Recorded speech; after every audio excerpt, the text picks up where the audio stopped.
This is the rain park. We built this a couple of years ago. So it looks like in the snow. I think it's really great. It was always supposed to be a 4-season type of project. In about 2 weeks, we're gonna clean off all of the old growth, all the dormant grass. We're gonna reseed it, and then we're gonna plant it with some plugs as well to really kind of recultivate how it's gonna look. So this thing is supposed to, what it does is that it helps to buffer all the water coming into this pond. So you might be wondering why we didn't clean this in the fall. And the reason you don't want to clean spaces like this in the fall is that all of this grass, all the stuff that's laying on the ground, it helps the soil stay in place.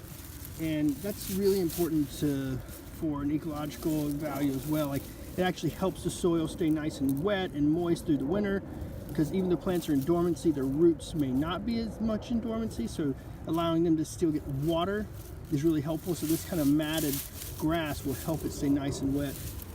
But the other thing is that the matting will help to keep the dirt in place so that, you know, every year you're not having to add a lot of fertilizer or plant food to let it be healthy. And so this year when we're planting it, when we put the seed down, all these little pieces that have been there all winter, because when you cut it down, you'll cut it back, you'll cut all the stuff back, but there'll be a little bit stuff left, and as we seed it, all those little crevices will be where the seeds stay, and it'll help them stay in place and help them germinate as it gets wet and it rains and the weather gets better. So there's a lot of ecological value of like not cutting back like planted areas, and it also saves money in the long run. One of the things about the rain park is that it's supposed to be a little bit more interactive than just most spaces. So I know my kids are a big fan of the space. They'll run through it and play on it, and I see a lot of other people doing that.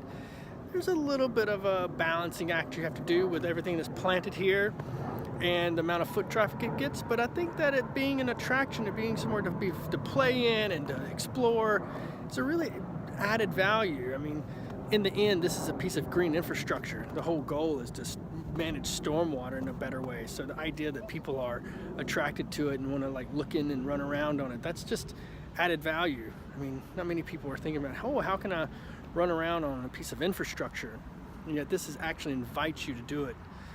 And that was one of the parts of the design, to really do that, which is kind of cool.